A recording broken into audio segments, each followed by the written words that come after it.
Hello lovely people, welcome back to my channel. I hope you are all well. I hope Christmas was what it was and that you survived it. I know Christmas can be hard for some people, but I hope that the time that you had off, if you had off, was a good time. If you're like me, still enjoying that time off, the fact of actually got clothes on and not pyjamas is a miracle. But the reason for this very sparkly top is today I thought I would do my own version of an end of year awards ceremony. So I thought, put makeup on, put on my glitziest top, and let's chat about some theatre. So if that sounds okay with you, stick around and we'll get into it in 2 whole seconds.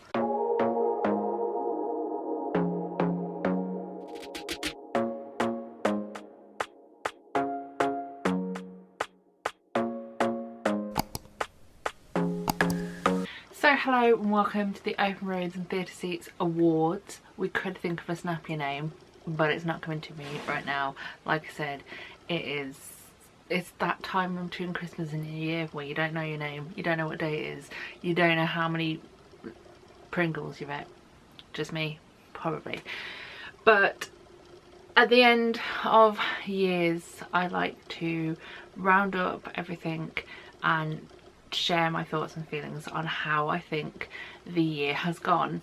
The next video you will see is my annual year in review, where I basically lift up the massive bag of the massive tote bag of programmes and we talk about them all. That is how the next video is going to be. This one is the ORTS Awards. Why did I not think of a snappier title / snappier name for my own channel when I created it? I don't know. I didn't want to do like a best and worst for shows and for things, so most of them are most. I have also tried to be positive. I don't like to be negative. I'm not that kind of gal. I'm not that girl, as Elphaba and Glitters both sing. So yeah, let's get into it because we have got some to get through. Okay, so firstly we have most visited theatre. Now I put this as a general, but then I actually looked back and have decided to go for 2 awards for this, one for London, one for regional. The regional one will not surprise you because with 10 visits, which is almost 1 a month, we have the Wolverhampton Grand Theatre. It's my local theatre and it's one of my favourite places to be, so there is no surprise that it has become my most visited theatre this year. Regionally, I also had 3 separate trips to both the old stock joint and also to the Birmingham Hippodrome, but they didn't knock off the Wolves Grand. It's tricky to do so. And in the subcontext and subcategory of most visited London theatre, that went to the Palladium. That was with 4 separate trips, mostly for concerts, which we'll get into in a future award. But yeah, I think I've pretty much sat in every level of the Palladium this year as well, which is quite a successful achievement. Go me. Second award is most enjoyable experience, and I've given that to Hello Dolly at the Palladium. The reason for this is, one, it was an absolutely blooming cracking show. It's one of my highlights of the year. It's one of my favourite things that I've discovered this year because I knew absolutely nothing about Hello Dolly before I went into the show. The other reason that it is one of my favourite experiences of the year is because the whole day was just so fun. I went with my friend and her mum.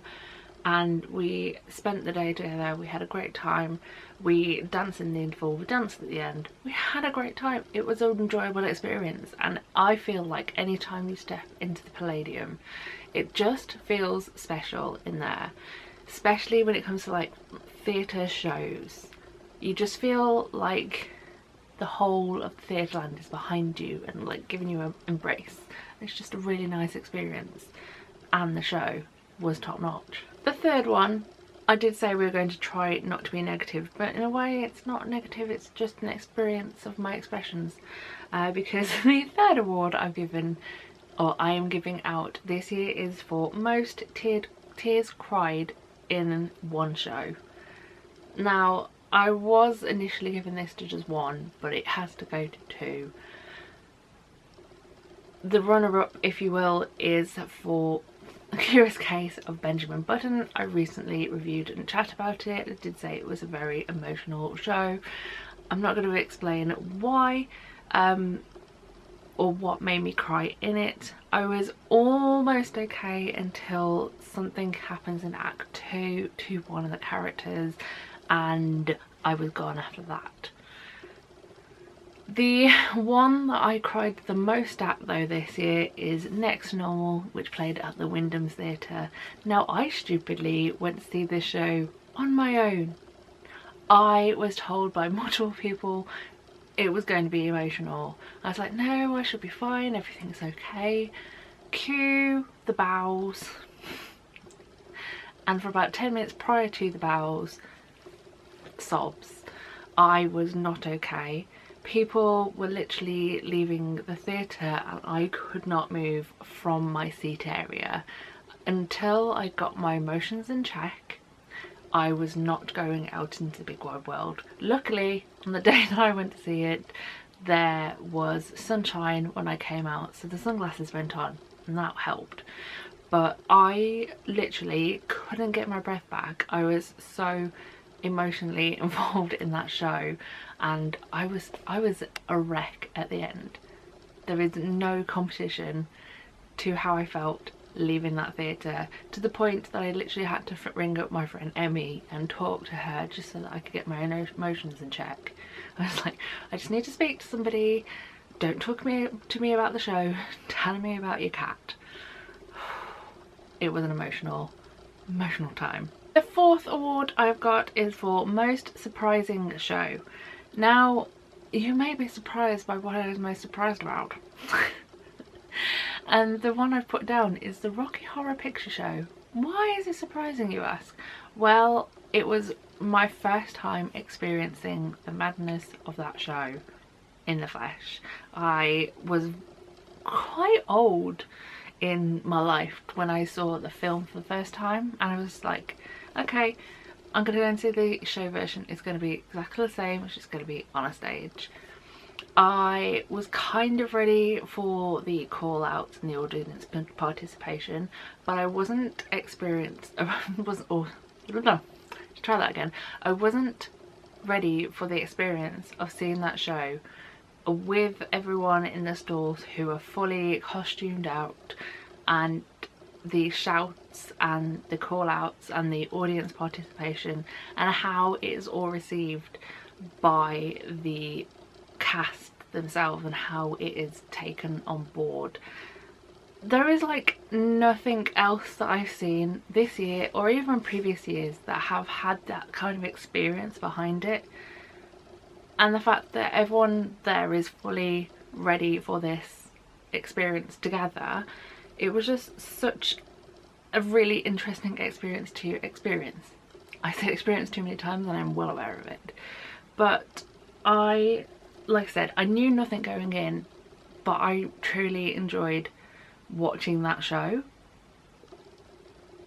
And I don't think that's like the most surprising, but it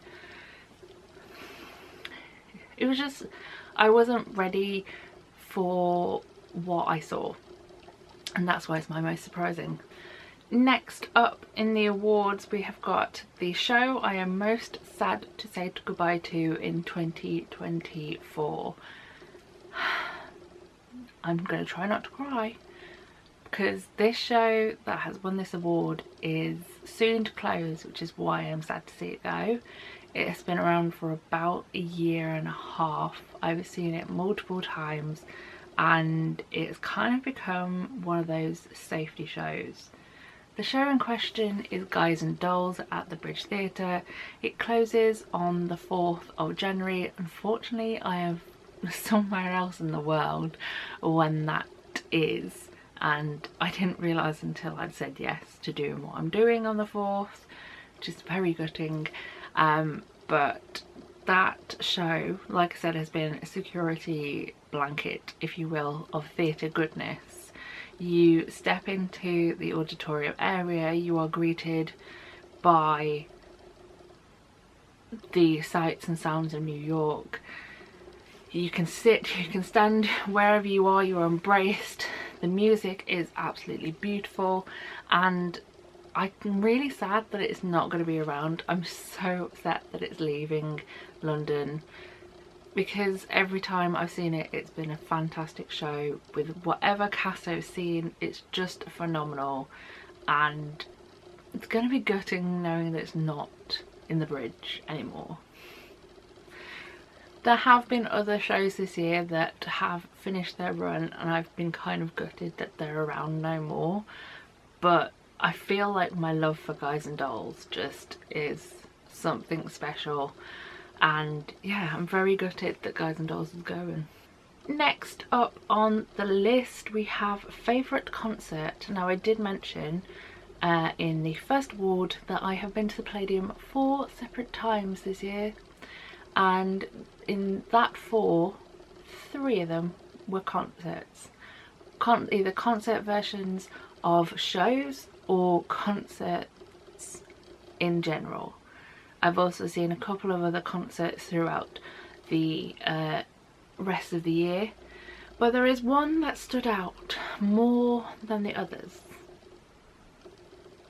and it is quite a recent one, and it's one I actually haven't discussed on this channel because, to be honest, when it comes to concert versions of shows, I tend not to review them just because they're not around for longer than a day or a couple of days, and my uploading filming schedule doesn't allow for that.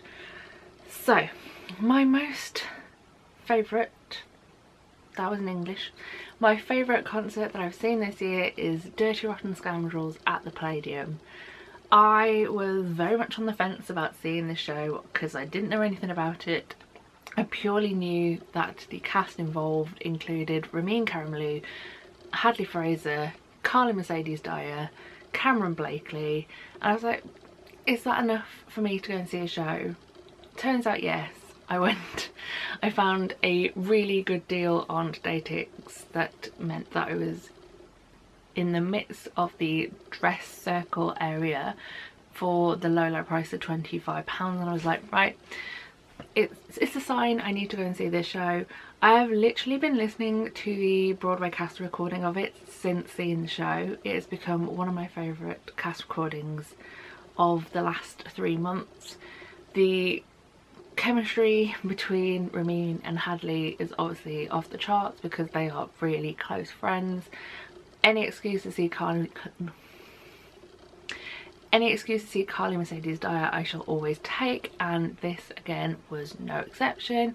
It was just such a fun experience. It was such a fun concert, and I feel like most people who were there were a fan of the musical already, and when you have that kind of person in your audience, it does mean that the love is going to bound out of those people and be shared by everyone, if that makes sense. Probably doesn't, but one of my favourite concerts of the year, and if they ever want to do that like 8 times a week for about a month or so in a theatre, please do. Just please. The next on my list is the show I wouldn't rush back to. This is as negative as we get. I ummed and ahed about this because there are shows that I saw this year and I was like, it's good, but I'm not like fully invested in it. There was a couple of those. There was a couple of shows this year also I was like sat there going, wait, what?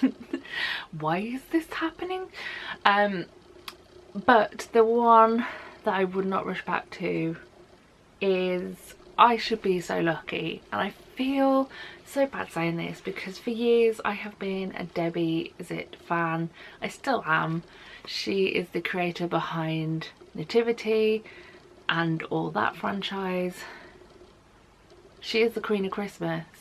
But for me, I Should Be So Lucky, there was just so many different plots going on that you had to keep up on top of, and it was just a lot. Plus the audience that I saw it with was on a Saturday afternoon in Bristol. Not to say Bristol is the reason for it, but it was a Saturday matinee. The two rows in front of me, there was also a woman who'd been to a bottomless brunch, turned around to the audience prior to the show starting, said, just so you know, I've drunk 3 bottles of wine, it's lunchtime. When you hear that, you're just like, okay, this is gonna ruin the show. She was actually the most well behaved out of all of the people in her group. But yeah, for me it was just a lot in a musical. The cast in it were absolutely excellent, and some of my favourite people in musical theatre were in that cast. But the show itself, the plot was a bit, you know, and the audience, which usually you try and take away from your thoughts, kind of helped with the not wanting to see it right again now. Maybe in a few years I will watch it again, love it, but this year not so much. Next up we've got the most watched show of the year. I do try my best to not watch a show over and over again. I did just hear what I just said. When I've got the likes of that bad boy, which I've watched 4 times, and that one, which I've watched 5. But in 1 year, I try not to watch a show repeatedly. However, there is one show that I've seen twice this year. I did space them out. I think one of them was in about March. One of them was more recently. And that show was Choir of Man. And I feel like Choir of Man is a show you can watch multiple times and you can get something out of it every single time. If not, because the cast is always varied. There is usually one cover / swing on at least, and that understudy / cover / whatever you want to call them cast in Choir of Man are amazing group of people. But it is a short show, it is fun to watch. It's just one of those shows that you can go in and be like, okay, I am here, I'm present, entertain me, and boy do they do that. I did get very worried when they announced that the show was going to close in the arts at the end of this month. They recently announced that they're going to take a 2-month or maybe 3-month hiatus, and then they're going to come back for about 4 months. So there is the likelihood I will go back next year. But yeah, I feel like out of the shows that I've seen, if I was going to see one repeatedly, Choir of Man is a good one. Next up we have got shows I would love to see again. And I was going to put 1, maybe 2. I think I have finished off the year with 3 shows, all of which that have closed, that I would love to have the chance to watch again, either next year or in a few years or whenever people want to put on them or put them on. Firstly, we have the Mad Ones, which was at the Old Stock Joint in Birmingham. Positively, this one is actually going to be in London. It's going to the Other Palace studio space next year. I will be there with bells on. I haven't been to the Other Palace in such a long time. mainly because certain things that they put on haven't been of interest to me, or I've just missed out the chance to go and see them. But I'm very excited that the Mad Ones is going to be around again, because it was an absolutely great musical put on by an excellent team at the Old Stock Joint. Yeah, I'm excited.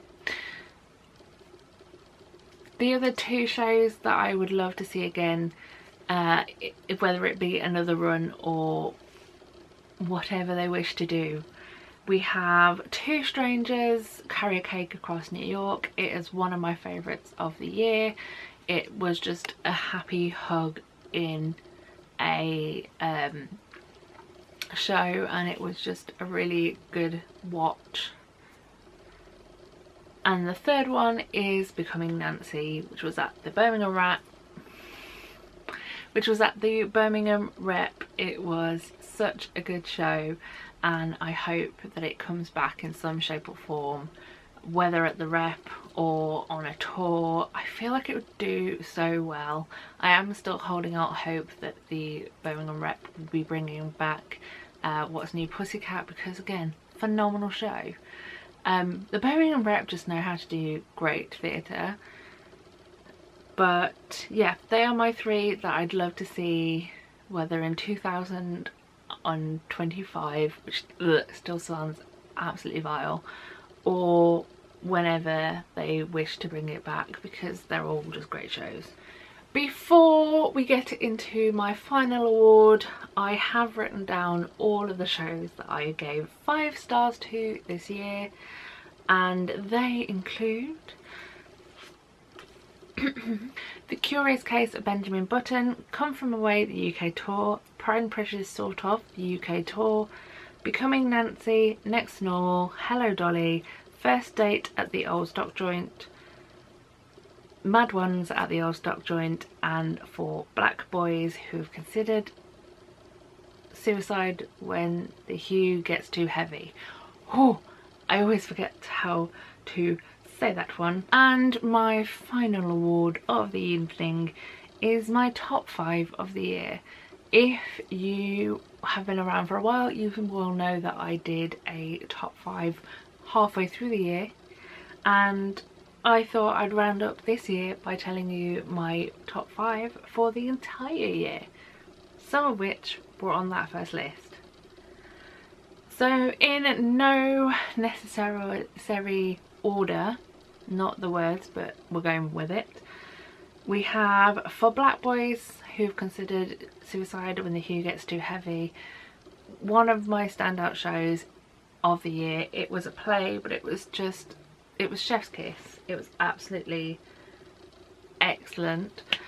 Two Strangers Carry a Cake Across New York. I actually saw For Black Boys and Two Strangers in the same day, because I decided to see shows that have ridiculously long names. Thirdly, we've got The Mad Ones. I have previously mentioned this show a couple of times already in this video, but it is one of my highlights again of the year. I've been waiting for someone to bring this show to the UK for years, and Old Stock Joint finally did, and I am forever grateful. Come From Away, the UK tour, is also on my top 5 of the year list. I am a massive fan of that show. It is so good, quite emotional for various reasons, but that tour was so good, and hopefully they don't hold out for long before they bring it back. And finally, my 5th of the year, Curious Case of Benjamin Button. I have mentioned this show about 3 times throughout this entire video, so I'm assuming you weren't surprised that made the top 5. But as I said recently in the review for the show that I did, that show was just so beautiful, from the music to the cast to the story. It just had absolutely everything, and no doubt I will be back before the end of their run at the Ambassadors to cry some more, because why not? But there we go, that is the awards all wrapped up in a little bow. Like I said, I did want to keep them quite positive. I didn't want to be like worst or best person in the world or worst, you know, I didn't want to do that. I wanted to make it relatively positive, but also talk about all of the theatre that I've seen this year. If you want to talk to me in the comments, then feel free to tell me your top 5 shows of the year. Let's have a discussion, let's discuss amongst ourselves. But I'm going to leave this video here and say thank you very much for watching. I hope you enjoyed, and I hope to see you soon for another video. And yeah, I love you all lots, and I am now going to go back into my cozy blanket burrito. It's the way this time of year should be. But thank you for watching. I hope you enjoyed. I hope to see you next time, and all that's left to say is the usual, and that is this: so long, farewell, auf Wiedersehen, goodbye.